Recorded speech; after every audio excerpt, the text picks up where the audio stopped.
Of you who are new to joining us this week. So glad everybody is here. I'm already starting a minute late, so we'll just get started. Last week, again, this is a forum on homelessness in Pueblo, from awareness to action. Last week, we discussed the moral obligations we have toward the homeless. We also heard testimony from some people who have been homeless and are now housed. And we heard history about homelessness in Pueblo, in our community. Tonight, we're going to hear from 5 different speakers talking about their agencies that work with the homeless. Then we're so grateful to them and their hard work that they do daily for the benefit of those who are homeless. Volunteering and donations are critical, of course, to help those who are homeless, prevent homelessness and pushing people through homelessness. Donations and volunteering. However, this forum, we're working on trying to look at the bigger picture about how to prevent homelessness and how to improve the movement through homelessness for permanent housing. And so what kind of systemic changes can be done to help, again, prevent and move people out of homelessness? As you listen to the speakers, keep in mind some of the bigger changes that we as a community with a moral obligation to our neighbors need to make for our neighbors' benefit. As a reminder, in the chat, there is a link to the agenda. The agenda is for what was last week and also for what is to come for tonight's agenda, and then also the agenda for the next 3 weeks, okay?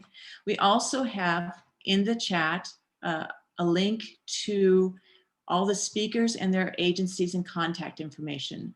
So if you feel moved to contact them, you have that information available. At the end of, after the 5 speakers talk, we will have breakout sessions like we did last week. We will try to get the speakers spread out among those breakout sessions if they're still on. And we'll have a discussion about what was covered today, and then some of our thoughts about how to proceed as, again, a community with a moral obligation to the homeless. Our first speaker is Kathy Cline, and she is the Executive Director of the Pueblo Rescue Mission, which is the homeless shelter for adults here in Pueblo. And Kathy, are you ready? I'm ready. All right, I'm so glad to see you. So hopefully I'll be speaking so you can hear me tonight.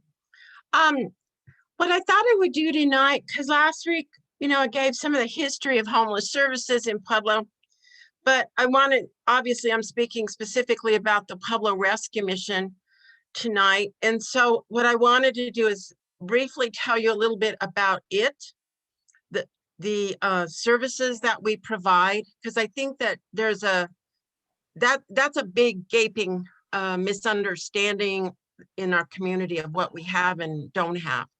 And so I really want to get that out there. And then I have a lot of statistics that hopefully will shed some light on who the homeless individuals in our community are, and be able to explain to you some of the things that that have happened to them, why they're homeless, that kind of thing. So just a brief recap of last week. We are the Pueblo Rescue Mission. We are the only shelter for unaccompanied adults in Pueblo, Colorado. That is for adults 18 and over, men and women, no children. Right, let's leave. And so the services that we provide go well beyond being just a shelter program. We are a transitional shelter that provides warming shelter services during the coldest parts of the year. We also serve 2 meals a day, and we also provide navigation resources. And all of the navigation resources, the meals, are all open to anyone who's not staying in the shelter. So that opens up quite a bit what we can do. So what I wanted to just let you know is our basic services are the mobile outreach. We also do mobile outreach in conjunction in partnership with SAM and Volunteers of America and some other volunteers here in Pueblo. We have our good old trusty van that he takes out on Thursday mornings, and we fill that with a lot of the necessities that the folks need. Obviously, the shelter is open 24/7. The shelter actually is, we check in at 4 p.m. and there is no checkout time in the morning. We do ask that people are up and at them by 7 in the morning.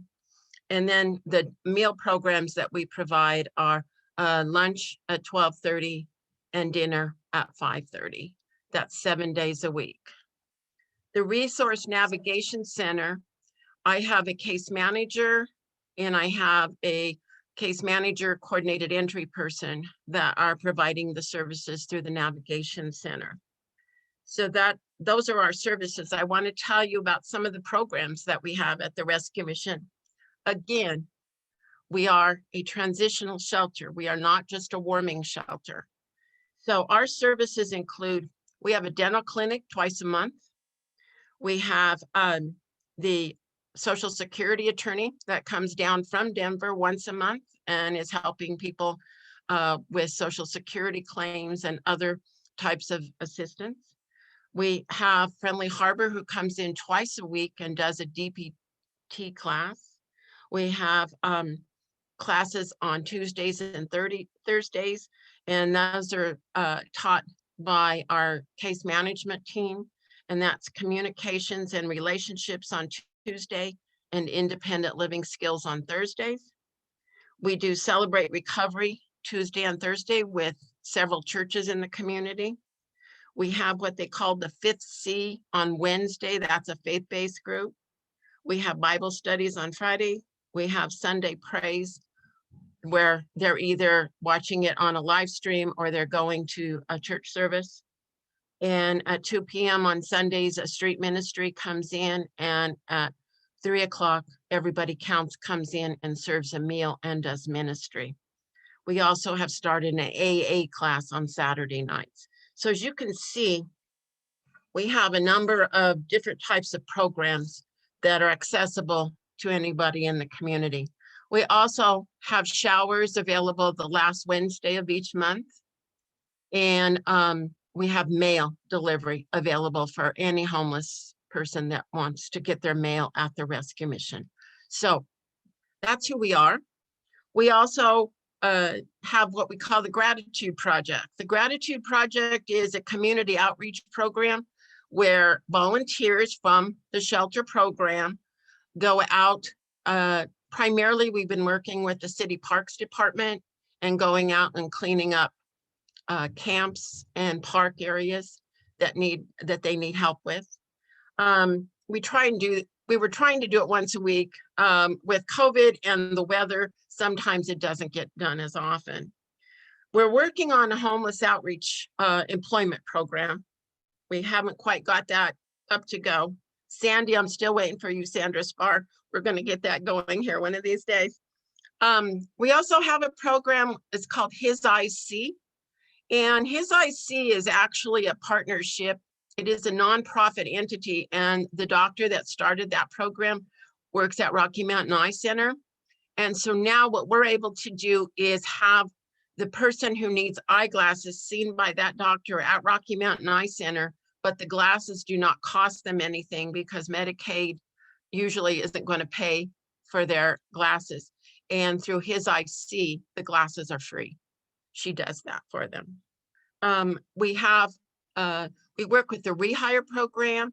We also have a number of individuals who are in our kitchen. Our residents are primary cooks and chief bottle washers that do the daily meals. So they're learning a lot about that.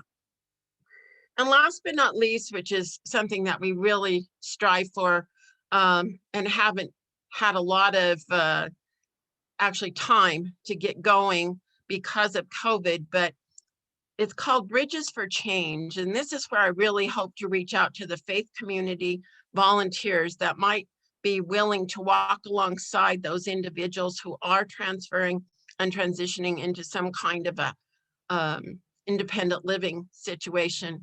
Because as we all know, sometimes it's really hard to make it on our own without somebody walking alongside supporting us. And so we're working more and more on that as we get out of this COVID crisis, which I hope to say we're out of soon. At the Rescue Mission, I'm sure the State Health Department is sick of me, as well as the local health department, because they're testing us constantly and we have no positives. And so I'm ready to be over it now. Sorry, that was a little bit of a soapbox bend. Sorry. Just so, so now I'd like to give you the overall. This is actually statistics from those of us who run shelters. We put all of the individuals that come through our programs into a program called HMIS, Homeless Management Information Systems. It's a database program that is fed into the state of Colorado. It is a nationwide program system to where they can count who's homeless, you know, all the demographics, all the things. So I have for 2020, because the Rescue Mission actually opened its doors at the end of January of 2020. So these are our statistics from that time through the year of 2020. And so I want to kind of give you, because this was one of the things that I know Nono wanted to do, is who are the homeless in Pueblo, Colorado? And when I give you the stats of who's in the shelter, it's pretty much somewhat the same as those of folks that are still living on the streets. So right now, in 2020, we served 275 unduplicated clients at the Pueblo Rescue Mission. That means in the shelter program. We did an HMIS on them.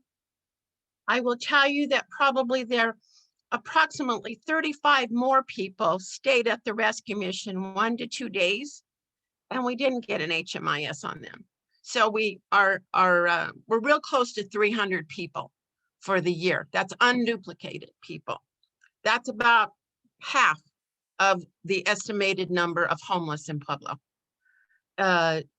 According to the most recent point in time count, which was not this January, but before, there's a little over 600 homeless in Pueblo. So what are their ages? The majority of people that are in the shelter are in the range of 35 to 44, 45 to 54. In the age range of 55 to 61, there was 40 people, but over the age of 62, there was 26 people. At the very end of this, I'm going to tell you who's in the Pueblo Rescue Mission now and their ages and what's going on in their situation. Gender-wise, females, there was 88, males, 186, and we had one transgender individual, which required us to have an entire separate entity set up for that person. The race primarily is white, non-Hispanic.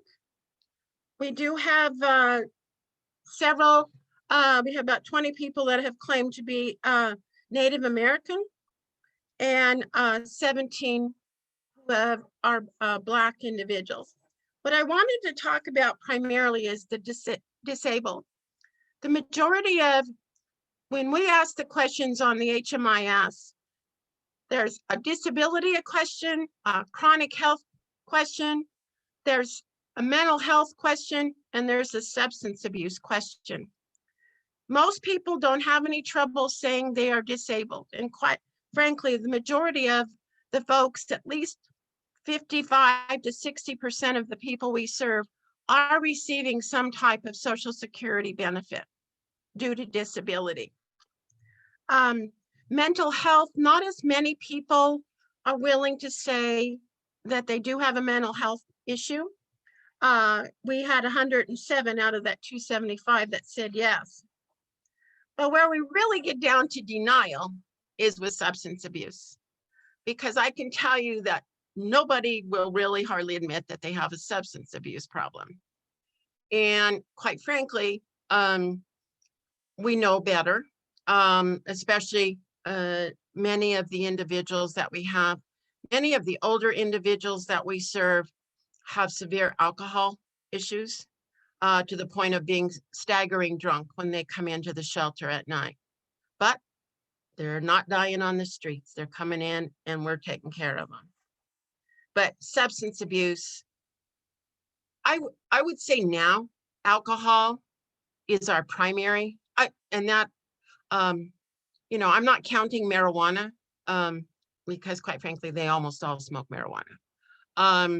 But the other drugs, meth is still a huge issue, but we're keeping it away from the shelter. So we've been pretty fortunate there. The alcohol, like I said, that's our biggie right now that we deal with all ages of individuals. So those are some of the things that we've come up with. Many of the people that we serve come from a chronic homeless situation where they've been homeless probably at least close to 1 year. But the one thing that I hope that everyone understands about the homeless, whether here or anywhere else, is, there are really kind of two categories of homeless: those that choose homelessness and those that homeless chooses. And that's because of different life situations and different things. But the one thing we have, like I said, nearly half of the people that come through the shelter program that are represent the homeless here in Pueblo. I think that's a critical thing for people to understand when they're looking at other programs and, oh my gosh, let's get them all a place to go and stay. Because a great percentage of these individuals, at least 50%, do not want to stay in a shelter program.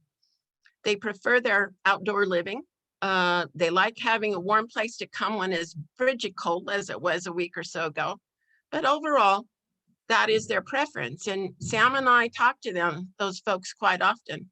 And so the bottom line is, let's help them out there where they're at. If they want to come in, we want to have a place for them to go. But we can't necessarily push that on them because not everybody wants that. Kathy? Yeah. Excuse me, with your last minute, do you want to go ahead and describe who you've got at the shelter now? Yes, let me go ahead and tell you who's at the shelter. In 2020, we served shelter bed nights was 30,305. The meals we served was 33,195. Our case management was 3,965 at units of service. We average around 90 to 92 people a night because we have to keep some beds available because of COVID. This is who I want to tell you though. Sorry, I have my grandson. Oh, you're making a special appearance with my grandson here. Bye, baby. Okay, let me finish talking, okay? Love you. I want to tell you, we have, on any given night, we have 7 wheelchair-bound people. We have 1 man on dialysis. We have 1 man who is receiving cancer treatment. We have 2 individuals on oxygen concentrators and several more that are on just straight oxygen. 1 with a colostomy bag, 1 with a catheter. We have a number of folks who are amputees who require constant medical help. We have home health care coming in. We have InnovAge coming in. We have a lot of people. Just so you know too, our oldest client is 80 years old. And we have 1 woman who's 73 and we have another man who's 77. So we have And we have a number of them who are over 65. So that's a picture of homelessness of the people that we're serving here in Pueblo. And I hope that gives you a good idea of what's going on and what we're trying to do here. Thank you. Sorry, I always talk too much.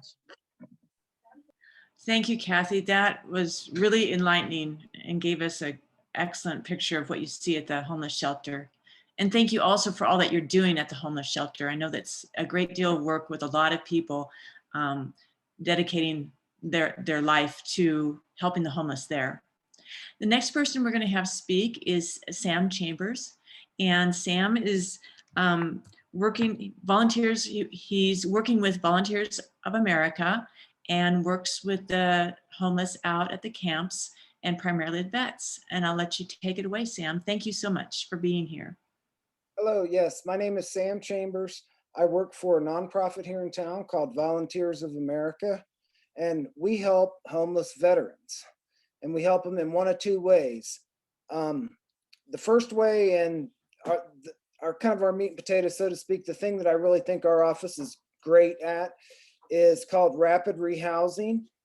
If a veteran is homeless and living on the street, we can provide some short-term assistance. It looks something like maybe a deposit, first month's rent, and then they'll be expected to take it from there, right? This money is made to get them set back up and moving when they're down and out.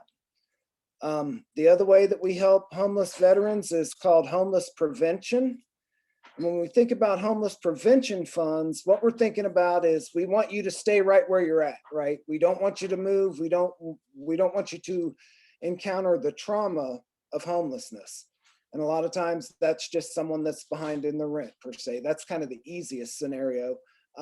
There are scenarios where homeless prevention is you're living with your brother's mother or something like that. And we can help you find a way to kind of get out of that situation. I also work part-time at Pueblo Rescue. I was there all day today.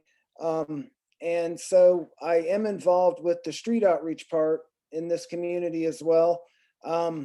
We take it really far. We go at 7 a.m. on the coldest mornings of the year because that's when we think people are going to need help the most.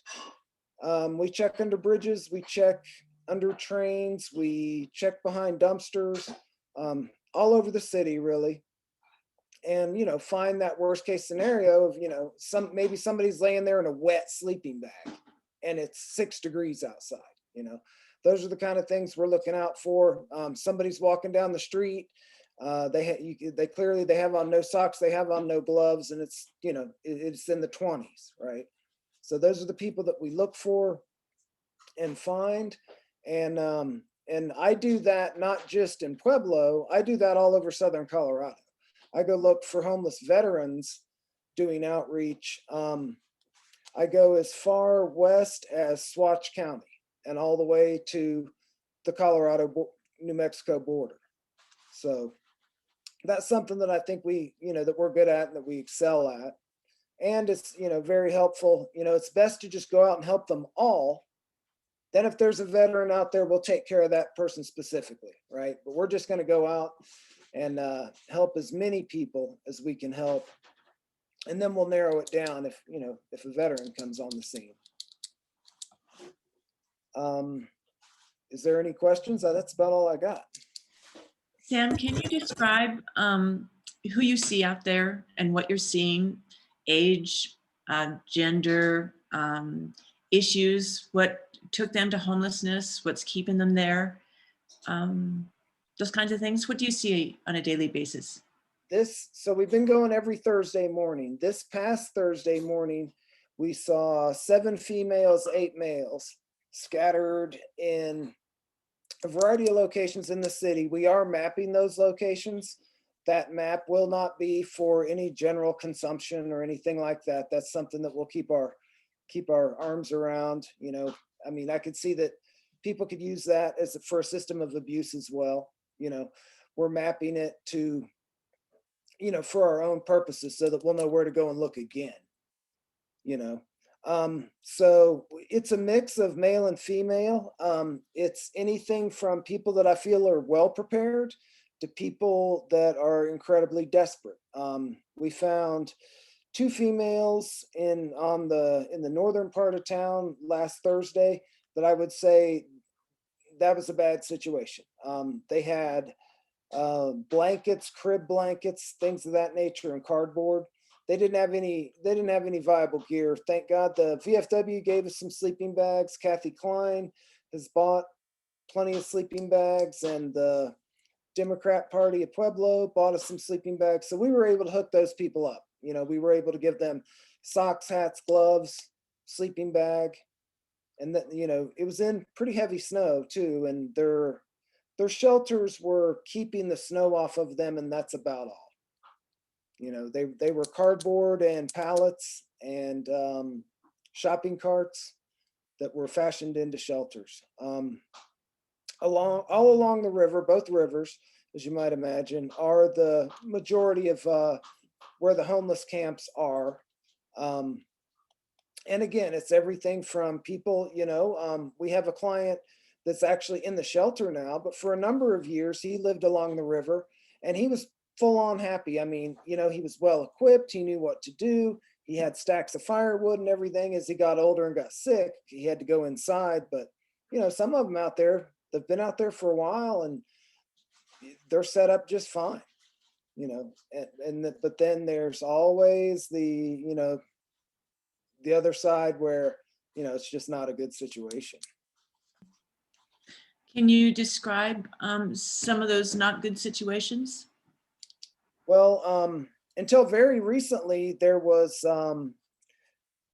they were, and they still will, and it'll continue. There's just no one at that camp right now. I just know that because I've been there a couple of times.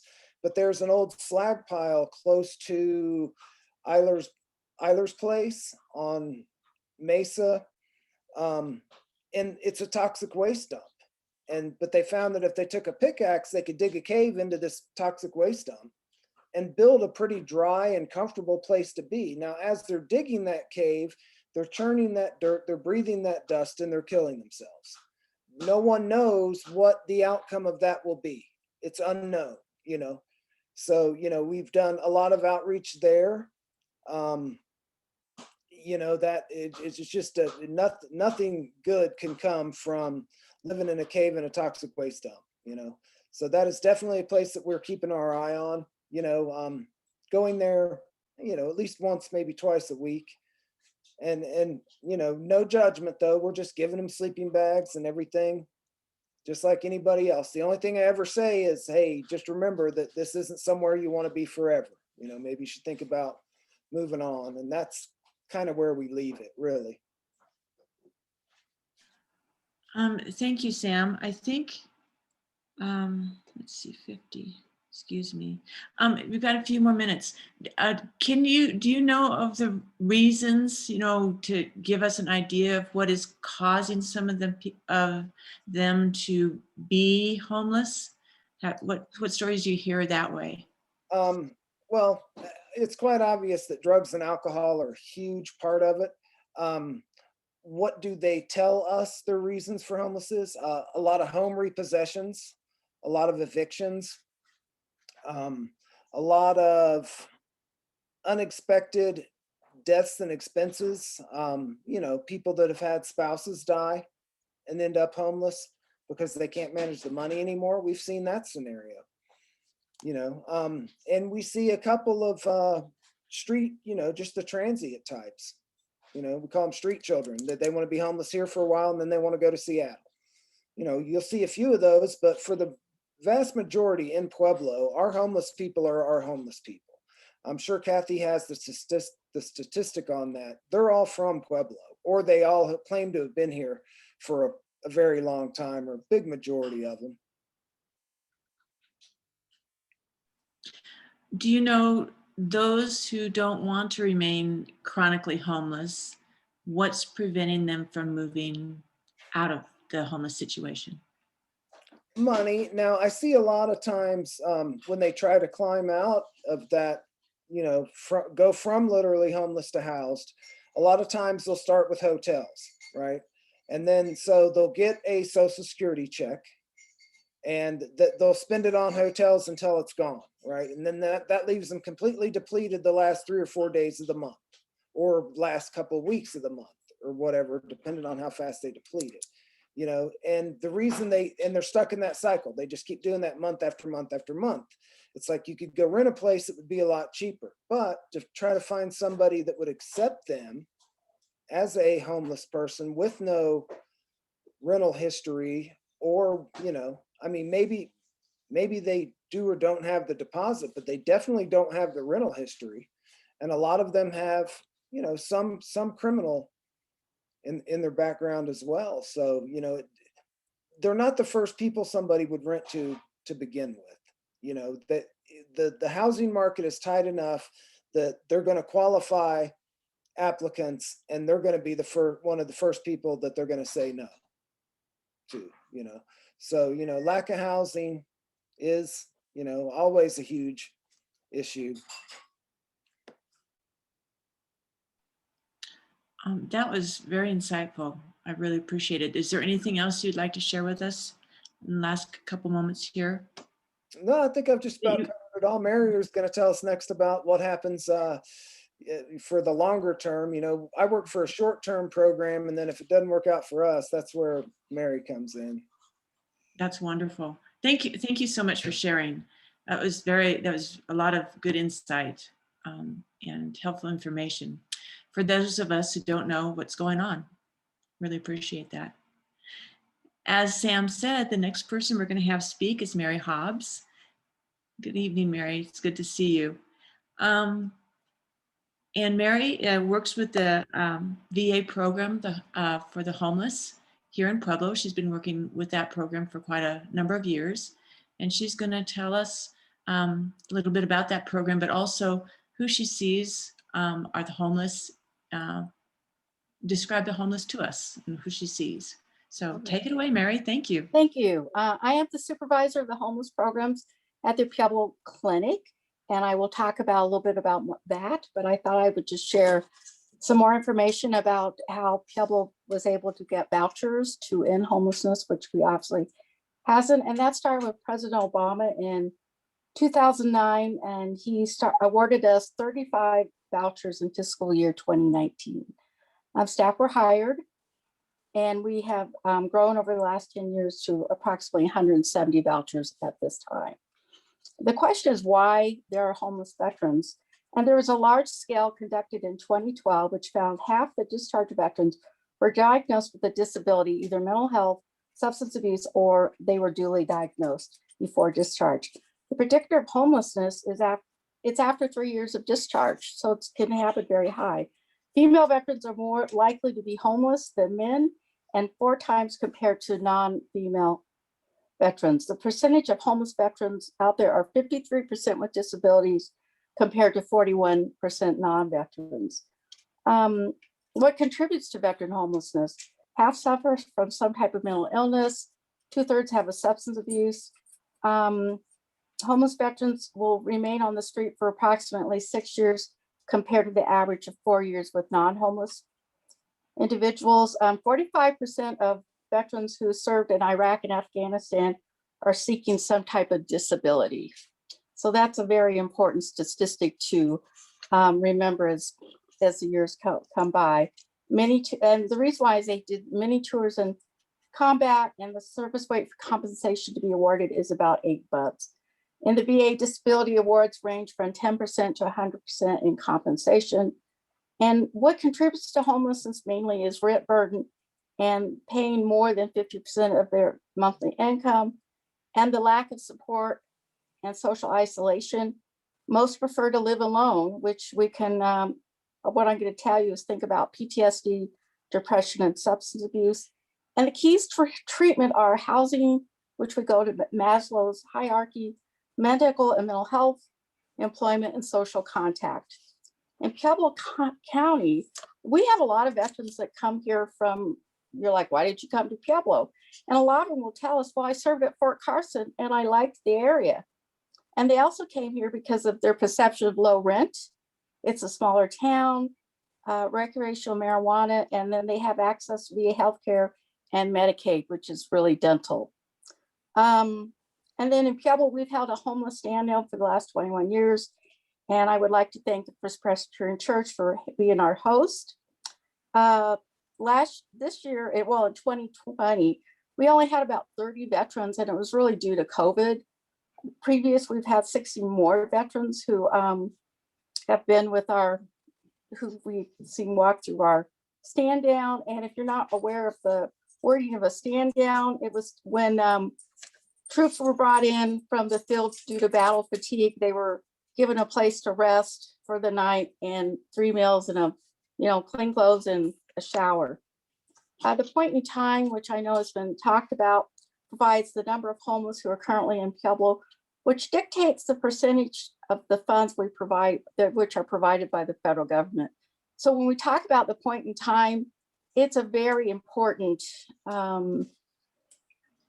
activity that helps us provide care to the homeless. And then I'm going to talk about my experiences. What I have seen in the last 10 years is approximately 90% of our veterans have some type of substance abuse problem. They have served in Vietnam, non-wartime, recently Iraq and Afghanistan. Some of our veterans served in Grenada, etc., and other combat missions that the government does not acknowledge to the public. PTSD, TBIs, depression, and bipolar are found. Military sexual trauma, again, substance abuse, lack of human contact or lack of support system, a lack of employment, and also health issues. And what do we do to address homelessness in Pueblo? Well, we talk about the veterans recovery goals. And for the first one, that really is housing. And we provide outreach. We provide housing through Section 8 vouchers. We do case management, suicide assessments, linking to resources. We also manage veterans who are suicidal. We provide medical and mental health linking. We assist with financial benefits, state, Social Security, VA, education, employment, and peer support. And we also partner with Rocky Mountain Human Services and Volunteers of America through SSVF funds, which are awarded by the Department of Veterans Affairs. Those are the funds that help our veterans pay for first month's rent and a deposit. As you know, if you're homeless and you have to come up with basically 3 months of income, you're not going to do it to get into an apartment. And then we do ongoing case management and support with the goal of our veterans will graduate. And when we say a veteran graduates from the program, they no longer need case management. And that's our goal. And then the other thing is the vouchers do not have an end date. It's theirs as long as they're financially eligible, follow the housing authority requirements, do not violate the lease, and participate in case management. What are our hindrances in Pueblo County? And I think everyone knows it. It's the lack of available housing.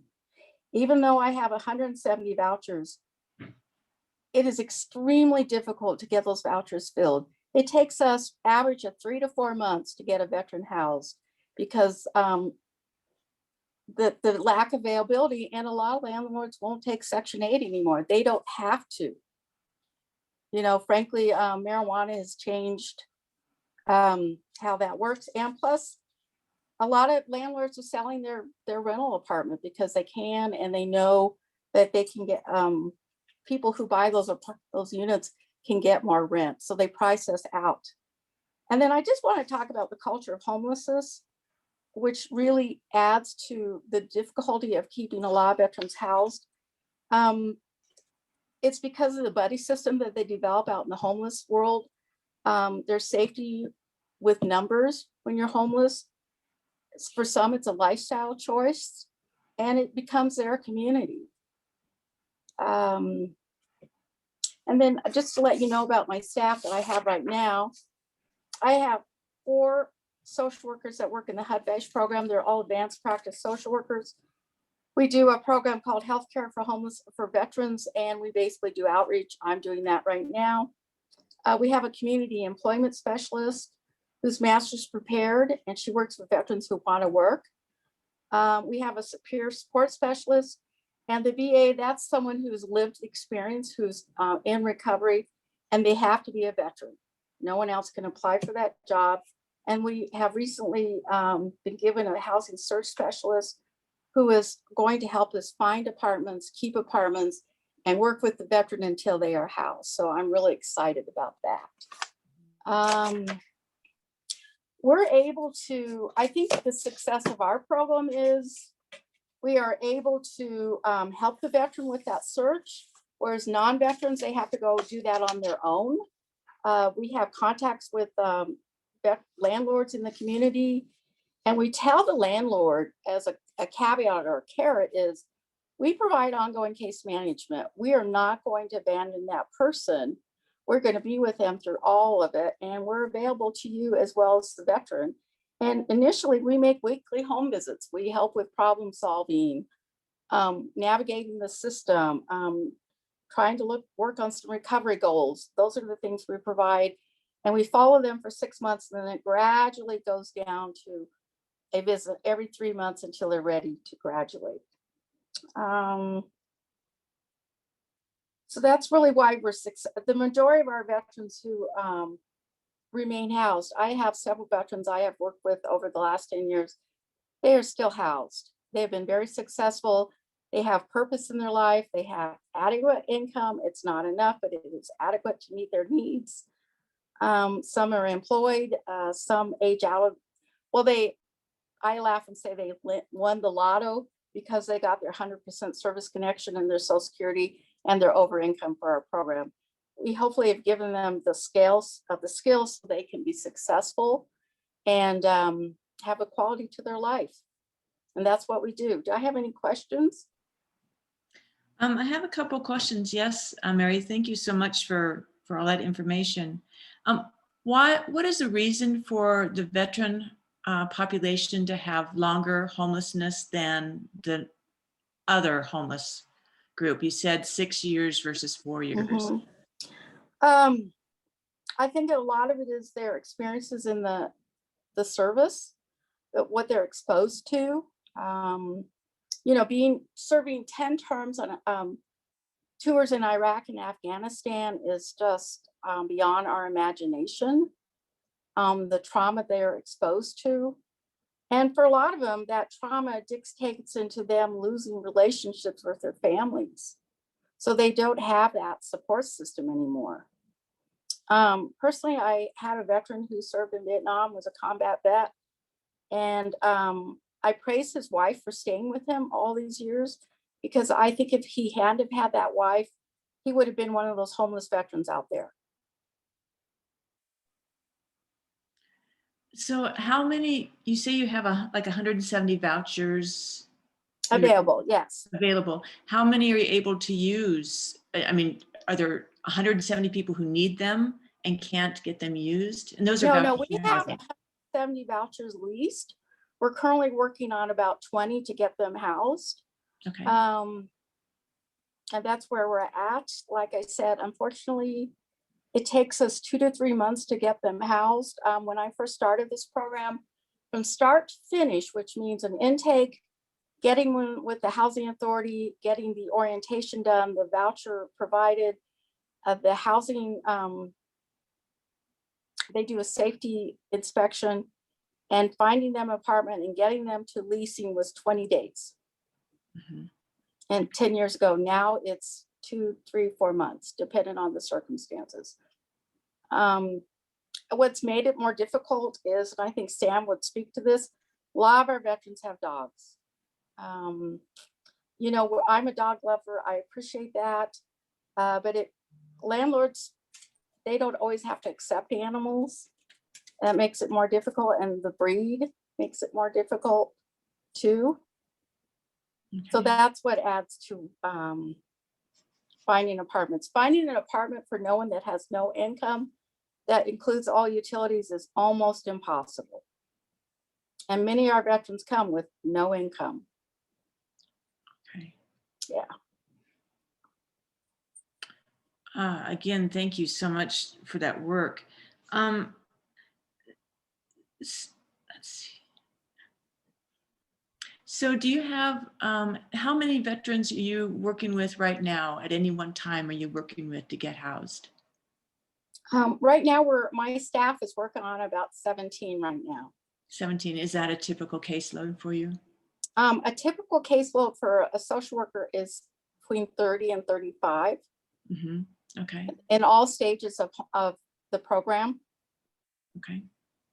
And then what kind of mental health and substance abuse programs are available, since those are two really big issues that contribute to the homeless? At the VA clinic here, we have a substance abuse specialist, we have mental health specialists, we have who focus on, you know, substance abuse, well, excuse me, PTSD, TBI, depression, anxiety, those type of diagnoses. We have psychiatrists who prescribe meds. We do a lot of telehealth anymore. And then the VA also has long-term PTSD programs. Denver has one right now. They're hoping to open up by May 1st. And then we refer a lot of veterans to South Dakota and Nebraska who have substance abuse and PTSD treatment programs. Does that mean that they travel up there to those programs? Yes, yes. Okay. The other thing the VA provides, and I forgot about, is we have a veterans justice social worker, and we work with the local courts with veterans to assist them with that process. I think that's been a very good program for our veterans. A lot of them have been very successful. We get referrals from that program because they are homeless. And so we work with the social worker who works with the courts to address their homelessness. Thank you, Mary. That's been a lot of really good information. Thank And, you. Yeah, appreciate your time. Mhm. Yes, thank you. One of our speakers has not shown up yet. Is that still correct? And so we're going to jump down to Sister Nancy. And Sister Nancy, you have extra time to talk if you want to. So anyway, and Sister Nancy works out at Los Pobres, El Centro De Los Pobres, with the migrant community. And I'm very glad you're able to join us today, Sister Nancy. Thank you. Thank you, Nona. Can you hear me okay? Mhm. Fine, thank you. Yeah, last Sunday, Kathy talked about the evolution of the homeless programs in Pueblo, and it was excellent. And I thought to myself, I'm going to review for you Colorado's entry into working with immigrants. And they center on the wars. The First World War brought some of the young workers across the border to take the place of the soldiers. But by 1942, the need was so great for the Second World War that the Bracero program was developed. And the Bracero program has long-standing relationships to what we are and where we are today. And many people don't understand that. The Mexican government went into an agreement with our country to provide workers into the fields, and they could not replace workers on the farms of young men who were being paid more so that the farmer would have less to pay for the others. In other words, the farmers couldn't replace their American workers with a Bracero worker and give them a lesser wage. What they had to do was they had to provide them with housing, medical care, transportation to and from the country, and work the farms. They could only work in agriculture. What we found, especially in areas of La Junta and Manzanola, and where the families and the farms were, the housing was bare minimum. The workers were placed in like sheds with mattresses and beds on stilts so that they could get 2, 4, and 6 in a cottage. And many times the work that they got, the money was going to Mexico in a fund for them. That ended in 1967. That's a long time, 1942 to 1964. That Bracero program was in process. Those workers like any country that they come to, mingle with other people of that country. They form families, they have children. This is what we see today. We have in our country sandwiches. We have documented workers, undocumented workers, workers that are married to American men and women and have American children. Yet the living conditions in our state are still terrible. Our problem is not with homelessness for addiction. Our problem is homelessness for the economy. Our families, for instance, the stimulation that the nurses, that's my nurse talking, the stimulus package that came last year abandoned our people. None of our families that were married to an undocumented person who had American spouses and American children received any stimulus, even though both parents paid taxes, one with an ITIN, the other with a social security number. This was a huge problem because none of our workers make a living wage. They're seasonal. When the season is over, they can't cross the border. They have to stay here. So they do winter work. And what is the winter work?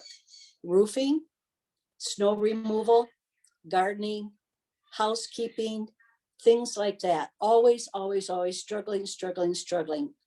So what we find, we have 5 counties that we have been serving for 20 years. And the farming conditions are changing significantly, especially since hemp came in and marijuana came in. Many of the farmers are letting some of their land go, but we've never had housing. The housing that we have currently in Pueblo County is in Dogpatch or Eastwood Heights, and they have 12 units. And up until 8 years ago with DACA, none of our workers were able to be there because they did not have social security numbers. So all those units always went to low income American citizens. So just recently in the last 6 years, we've been replacing them because our children have received DACA, which has given them social security and driver's licenses and the ability to work and go to college. So they are in the program with the housing out on 12th Street in Dogpatch in 10th and 12th. Right now, our biggest problem, and it has been forever, because our people are Spanish speaking, are the trailer parks.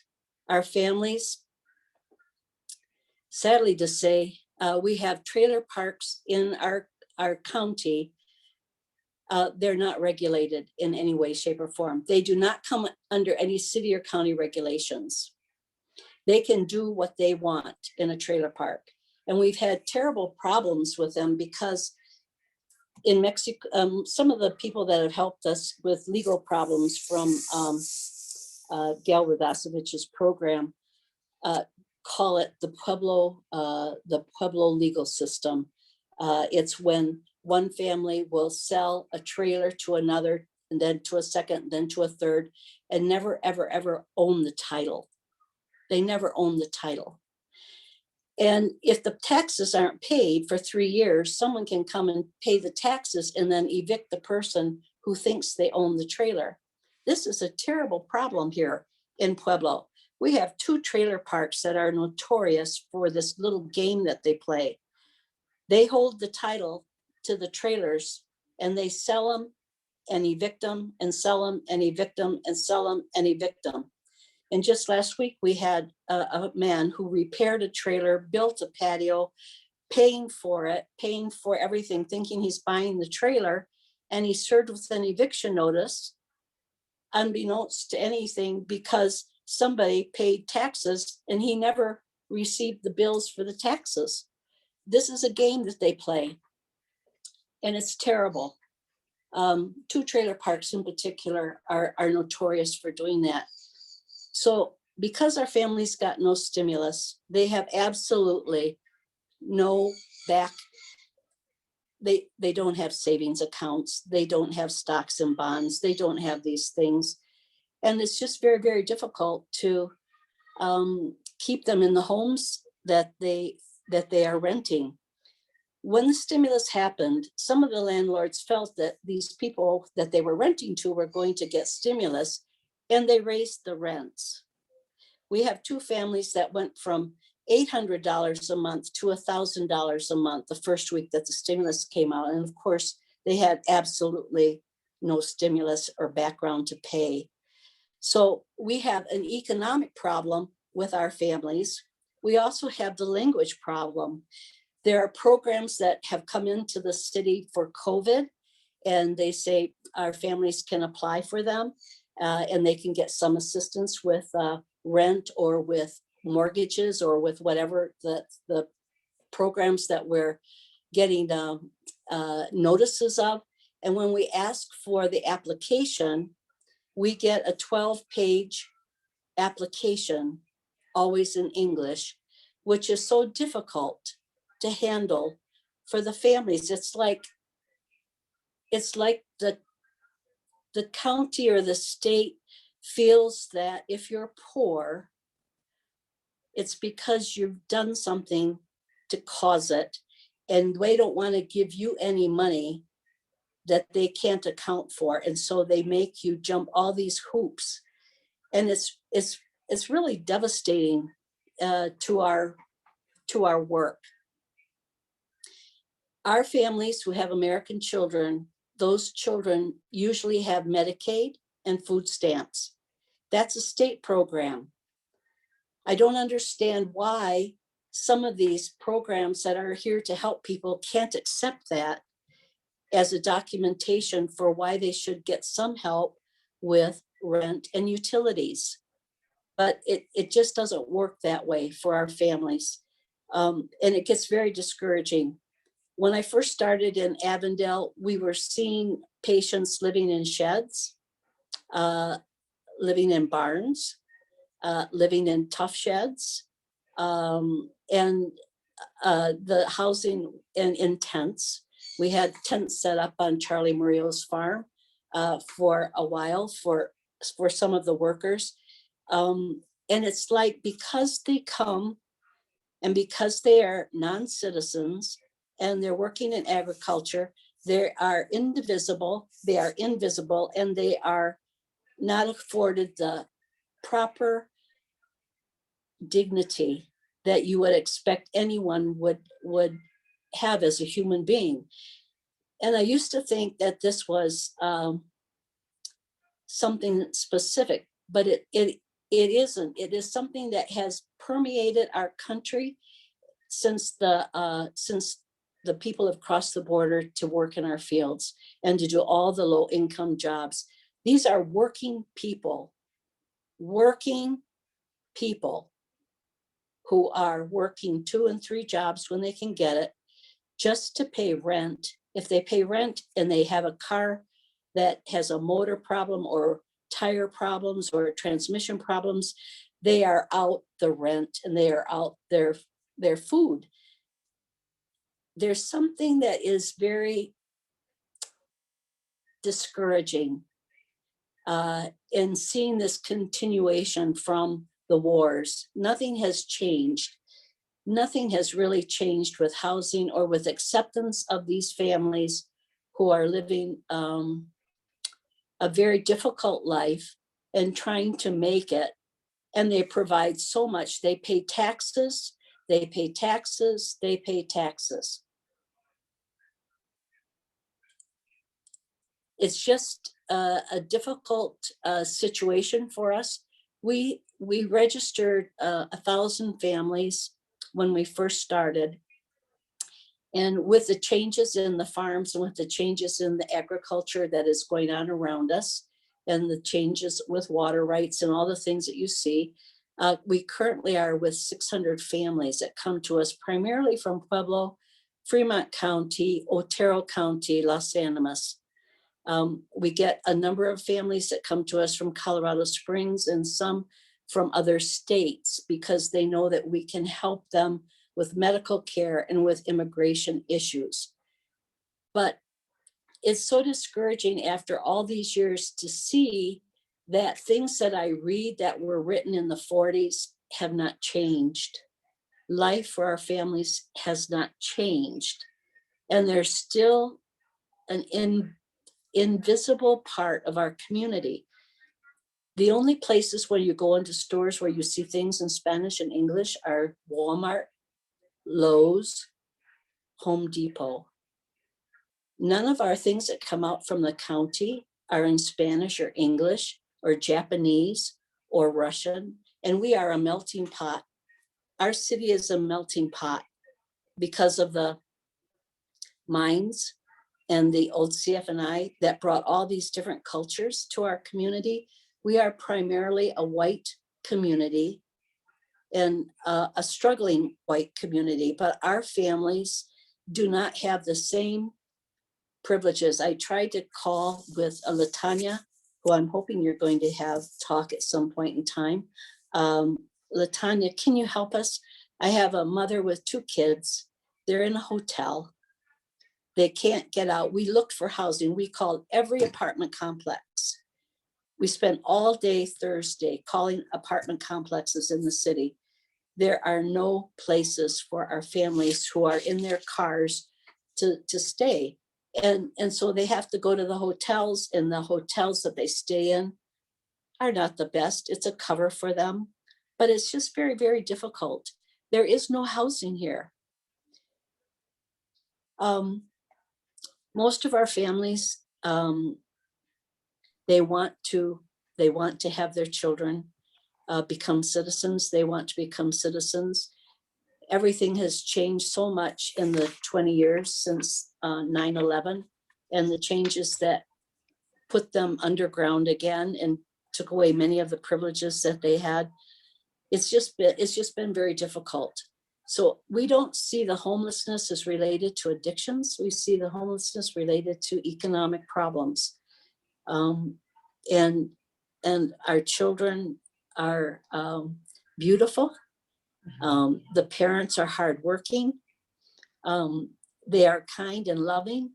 And if somebody doesn't have a place to live, they try to go with families and help with it. And they will always do that. But the living conditions for what they're paying for, $800 a month with utility bills, when their intake for a year is maybe $10,000, they can't do it. They can't make it. They just cannot make it. So we've done, as an American, we have encouraged them to cross the border. There's no doubt about that. We have created the problem. They have come, they have married, they have had children. Now they cannot go back across the border. The borders are so tight, and yet they're kind of held hostage in our city and in our state and in our part of the country because they have no status. They are human beings living among us without status. And this is our biggest problem, Nona, our biggest problem. Sister Mary, thank you so much for letting us know about this situation. It's completely new to me when I first spoke to you about a year ago, and you told me this story. It was completely new to me. And hopefully other people have learned a lot from what you've said today.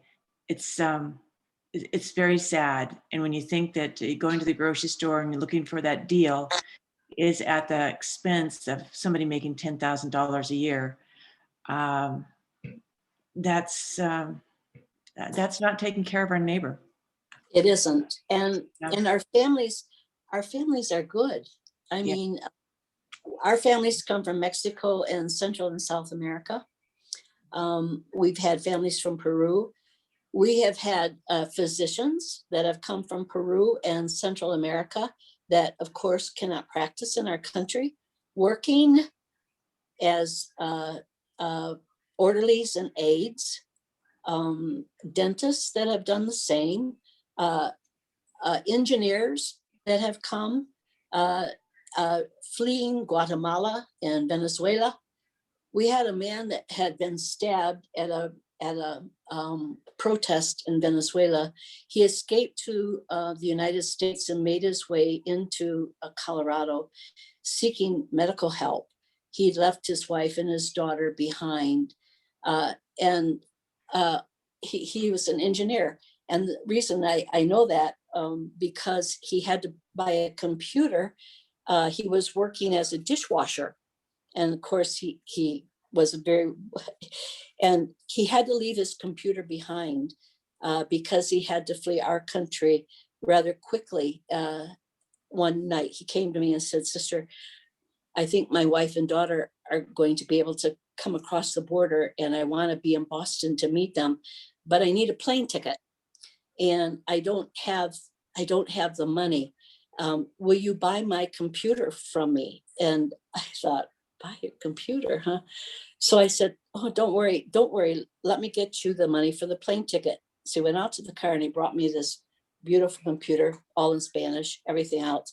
When I opened it up and turned it up, he was doing all of the financing for one of the universities in Venezuela. So I knew that he had a high-powered job there. And here he is working as a dishwasher in one of the restaurants. So, I mean, we devalue people by their language and by their country that they come from.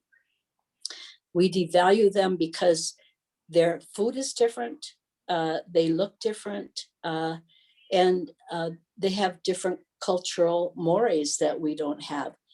But they're human beings. They're human beings. And they deserve to be treated with such respect. So it always bothers me when I have to call a landlord and try to find out, please, what is wrong? What did this family ever do that you're going to charge them $50 every week because they're behind paying their rent when we're in a pandemic? We're in a pandemic. And there's, how can you do this to these people? They got no help. We have spent over $200,000 since March of last year, just from donations, not from federal or state help, because we never work with the state or the federal because of our population. And just from donations to keep our families in their homes with electricity. Electricity was still being turned off during the pandemic. Still being turned off. Water was still being turned off during the pandemic. The trailer parks were still adding utility amounts to their rents when they didn't have enough money to pay as complex. So we would see a little family, they would come and they say, "I don't understand, sister. We only pay usually $40 for our utility bill. This time it's $300. They seem to be adding it to us because we're Spanish speaking here, and we don't know how to talk to them about it. So this is a real problem. It's different from the ones you've been discussing, but it's very prevalent here, and it's something that we need to be aware of.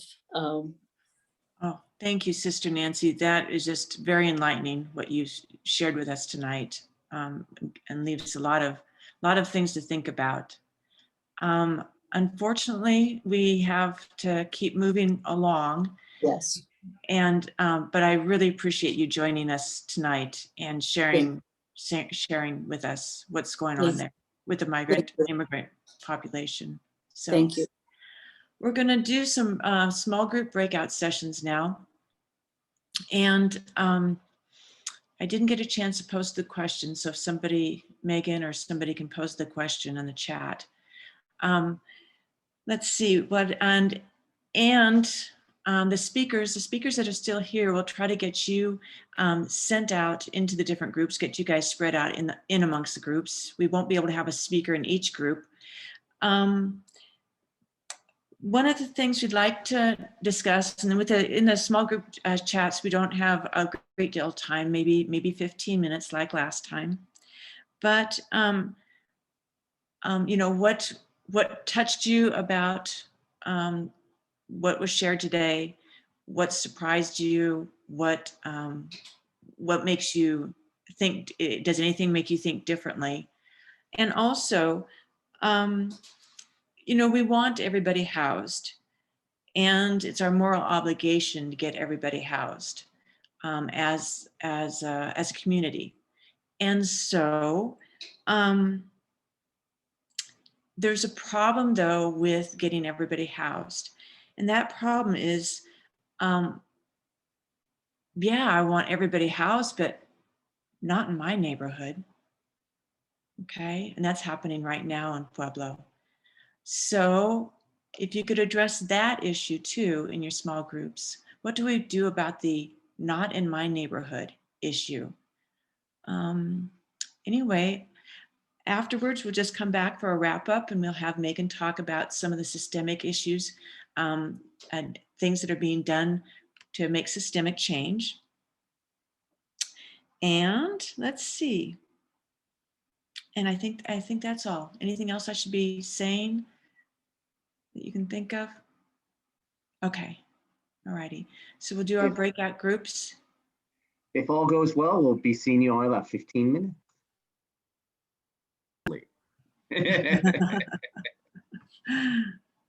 There they are. Okay. Well, welcome back for our last 5 minutes of our program tonight. And I'm so sorry that we just don't have more time to talk. I know there's just a lot to discuss with the speakers and what they brought up tonight. Again, thank you, speaker, to those who spoke tonight and educated us on what you see and do and who you see out in the homeless community and the issues that they are having. As we know, donations and volunteer work are vital to the programs for the homeless. If you feel moved by any of the speakers or want to reach out to an organization, again, we have the list of speakers in the chat room. You can go to the document that has a list and contact information for the speakers. However, we're trying to work in this program on the systemic changes to prevent homelessness and to help move people out of homelessness. And so Megan Carrier is here with us. She's been instrumental. She's been the backbone of getting this whole program going. She's from Together, Colorado, and she's going to talk about just a few things that are being done at the legislative level. She's going to talk briefly tonight, and we do have her set to speak much more in depth at the last session. So take it away, Megan. Thank you, Nona. So I'm about to put in the chat if opportunities to engage, because we just have a couple minutes and wanted just to make sure you all were aware of what can be done now if you're ready to say, let's make some change. Again, I'm Megan Carrier, Deputy Director of Together Colorado, a statewide multi-faith, multi-race community organization that does grassroots community organizing in congregations like First Presbyterian in Pueblo. And we work on issues from immigration to healthcare to housing, criminal justice, climate justice, and believe that you all are the people power that can make change at the city, county, state, and national level. And human dignity is at the center of everything we do. So right now, Together Colorado has 2 priority issues, legislative issues that we're working on. The legislature, it got kicked off in January and took a big pause because of COVID and waited a little bit until numbers dropped. And so they're in session right now. And Together Colorado's 2 legislative priorities are show up identifications, which is a policing practice that if you go to our website, you can learn more about. And then our second legislative opportunity is around housing, which very much has to do with what we've talked about tonight. And we know that if we want to continue to work to end homelessness, ensure that all folks have a house, or at least have the ability to choose to have a home, a sustainable, affordable place to live, we have to make some changes in our laws.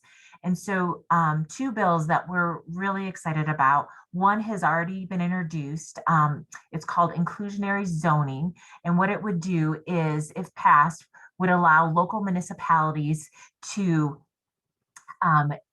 force developers to include affordable housing in their rental units. So right now it's against the law. If a developer comes in and builds a new, whether it's apartment complex or rentals, they don't have to build affordable housing. And so this would allow local municipalities to create ordinances to say, in our community, we expect X number, X percentage to be affordable. And then you all get to define what that is. So that's one bill. It's currently in the House. It hasn't been in committee yet, but we'll let you know. If you go to the website, we'll keep you up to date. Another really important bill that will impact, especially folks, as Sister Nancy was talking about, late fees and folks getting evicted for usually like illegal reasons or doing things unscrupulously. This bill, it has a really long name that we're going to have more of a easy subtitle for, but basically it's about keeping our families, it's increasing renters' rights and protections. And so part of the bill would say that we need to cap the amount that a landlord charges on late fees. So no matter whether you live in a mobile home, whether you live in an apartment or you rent a house, there should be a cap. It shouldn't be a usury system. And we also don't believe you should be able to be evicted simply by not paying the late fees. And so that's one part of the bill. The other part of the bill is around eviction court. Right now, there's a huge imbalance on rights of renters and landlords, and we want to actually level the playing field. Colorado is among the bottom 10 states for renters' rights, and we believe this bill will really help push that. Some of the pieces in part of this big bill all includes creating more time for folks to cure their rent or to get their rent. So right now you get 10 days if you're unable to pay your rent. This would allow that, say on the 11th day, right now the landlord can say, sorry, I don't have to take your rent. You exhausted your 10 days. We believe if the eviction process starts, you should have that entire time to be able to cure your rent, to be able to give your rent in full. Another piece of that is illegal lockouts. Right now, it's illegal, as stated, to lock someone out and not go through the eviction process, but landlords are doing that. But there's no penalty, and so we want to put some teeth on that.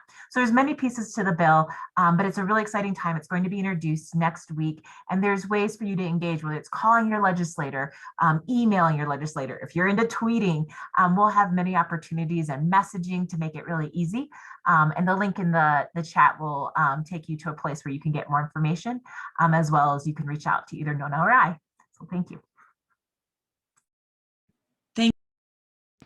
Thank you for everybody who stuck through. We're running a little over time, stuck through this long session tonight. Again, thank you to all the speakers. I hope you found this informative. This meeting has been recorded and will be posted on Facebook at Together Colorado, and then on the Facebook page, and then also First Presbyterian's Facebook page, as will the one that was recorded last week. However, I did not know how to get it posted, so we're going to have help. I'm going to have help and get that posted also. So there will be last week's and this week's posted at Together Colorado and First Presbyterian Church Facebook page. We look forward to having you guys join us again next week. We're going to have 5 more speakers. Actually, we had 4 this week, and hopefully we'll have all 5 next week, speaking again on who they see in the homeless population. Hopefully it'll be a very good, another informative session. Believe it or not, there's more groups of homeless out there than what we've already spoken about. You guys have a good week, and I hope to see you next week, and let people know about this. So hopefully we can get more people educated on and becoming aware of the homeless situation here in Pueblo. Thank you and have a good night.